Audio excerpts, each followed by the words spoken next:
Sanibonani and welcome to Wisdom X Maziwe. Imina ke ingane yamakhehla madala amakhehla amakhulu amakhehla amahle.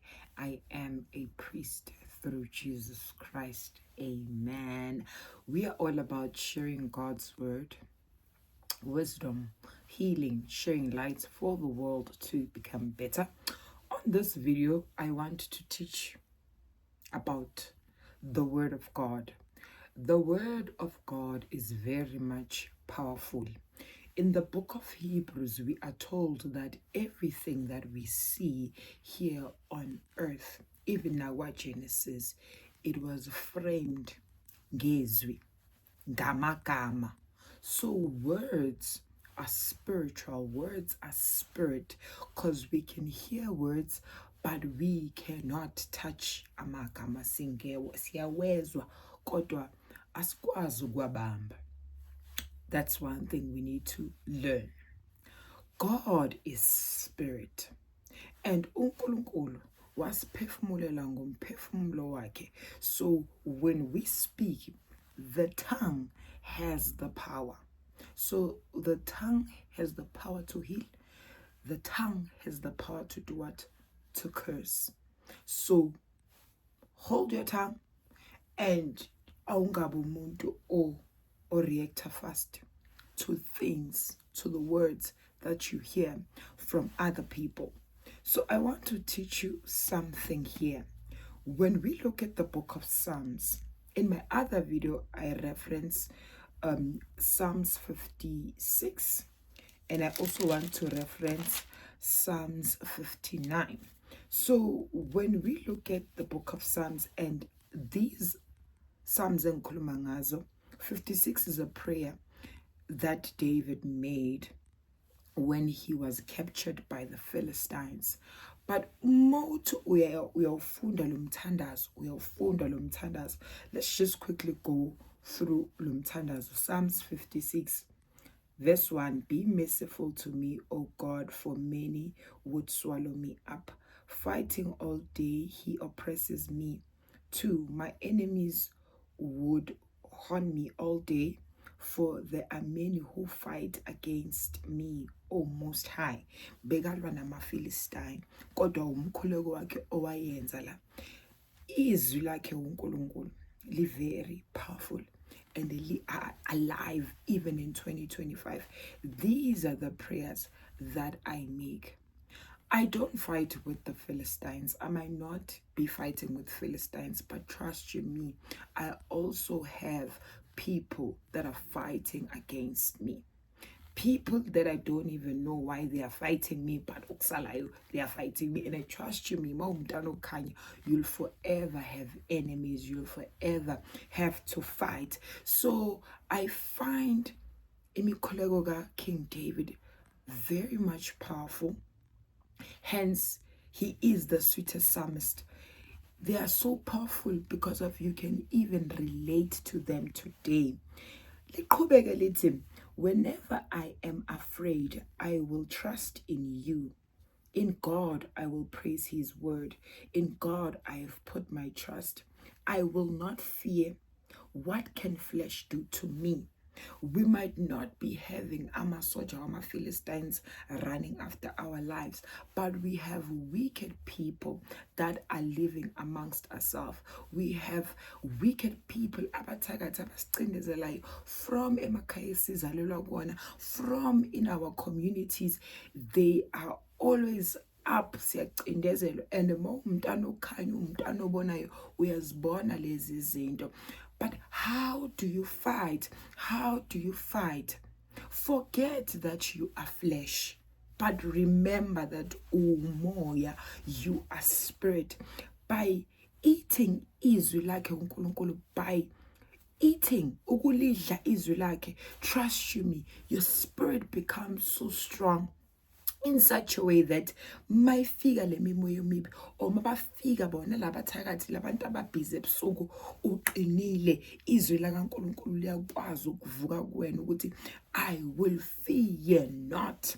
I will fear not because I trust in God. Because I trust in God. And the nice thing, or the most beautiful thing, is that the truth of the gospel is that uNkulunkulu is on our side. uNkulunkulu ufuna ukuthi sikhulume, usebenzise your spiritual form. And what is your spiritual form? The words that you utter. Lamazwi owakhiphayo. If ukhathela awusazi ukuthi ulwe kanjani nabo labathakathi or laba bacindezela, because trust you me, a lot of people are going through stress, and uzubone umzimba wakho uba buthakathaka, uzubone uyehla naku-weight. It's because of bakushaya spiritual.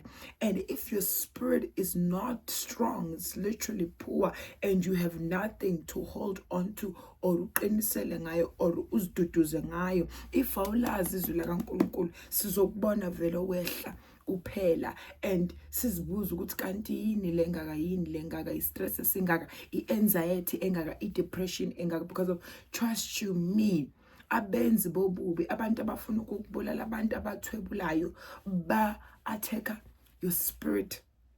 And when babacindezela ngokukamoya, bayacindezela ngoba yini into eyokuqinisa, yini into eyokuphakamisa izwi lakhe uNkulunkulu. Yebo le mikhuleko uDavid ubekalwa namaPhilistines, kodwa wena namhlanje ngo-2025 amaPhilistines kwena, those who have captured you, yilaba abazama ukukuthwebula, yilaba abazama ukukucinezela, yilaba abaphakathi khona ku-community yakho abazama ukukwenza kabi.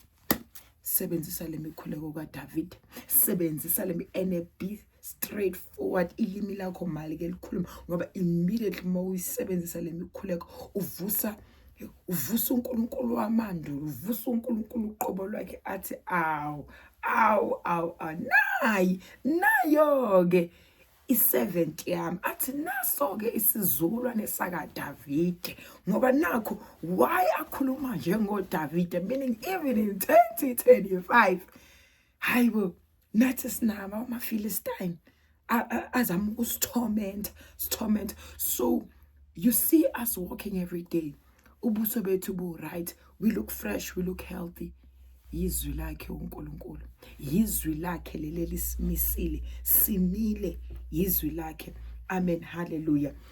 Khona la ku-Psalms 56, I want to read something, verse 11. In God I have put my trust, I will not be afraid. What can men do to me? What can men, angakwenzani umuntu? Ngoba uNkulunkulu, uyazi uNkulunkulu unamandla la anzulu ajulile, la hambulela uJob ngawo ukuthi I'm omnipotent. Ngulo nkulunkulu ophethe umphefumulo wakho, ngulo nkulunkulu ophethe umphefumulo wakho. Ungabe wehlwenyu kusasa bese ungavuki. So ungamsabi umuntu, kepha saba uNkulunkulu. Yiko ngithi isiviko sethu yizwi lakhe, the truth of the gospel.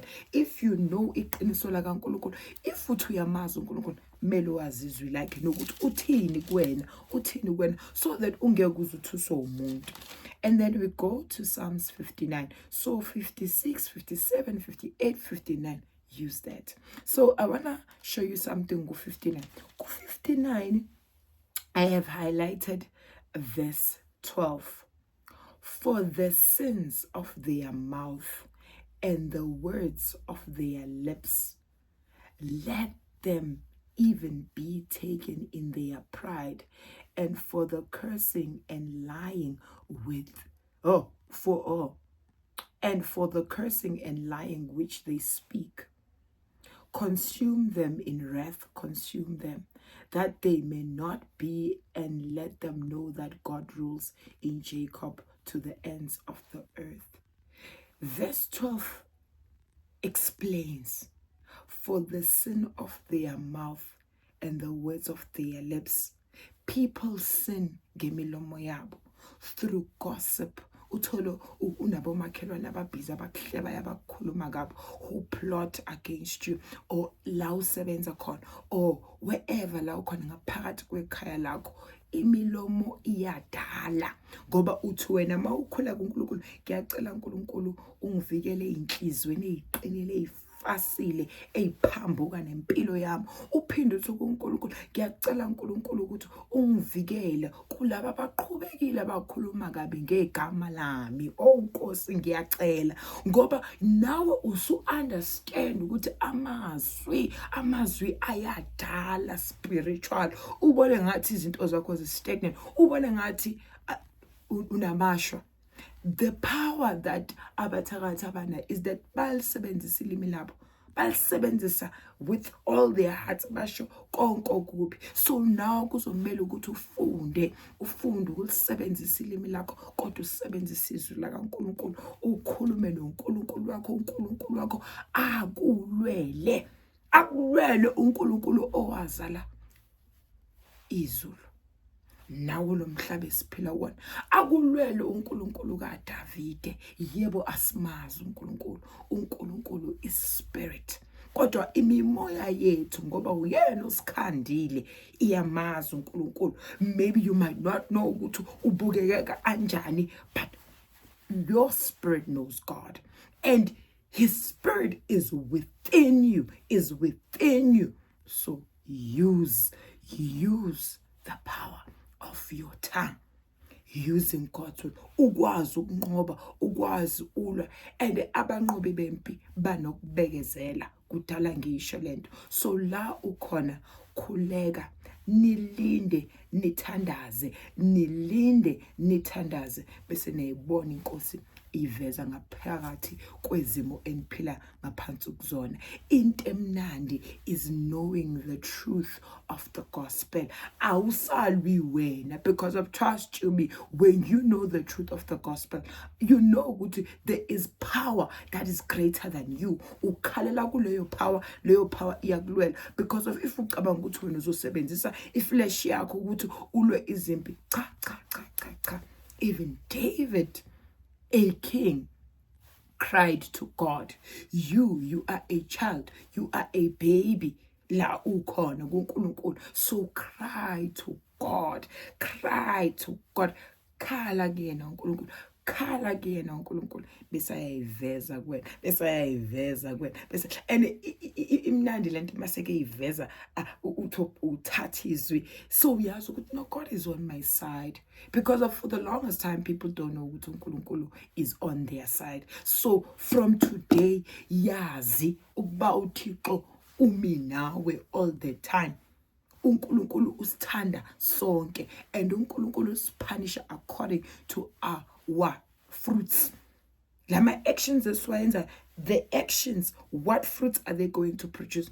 God is going to punish us with that. So open your heart, fight with the word of God. Know God in such a way ukuthi uyalazi izwi lakhe, and uyalisebenzisa ulibone likulwela. Bayibuza ukuthi uthembeni, yazi ubonakala uqinile emphakathini, bathi uthembeni. Uthembeni, uyamazi uNkulunkulu, uzwile ngayo, kodwa uyamazi, umazi ngezwi lakhe ukuthi makathi uyayenza into. And practice the word, use it and see it working. Your words are spirit, your words are powerful. Have a blessed week. I love you so much, guys. Akube nobumbano, nozwano, nothando ngaphakathi kwamakhaya wenu.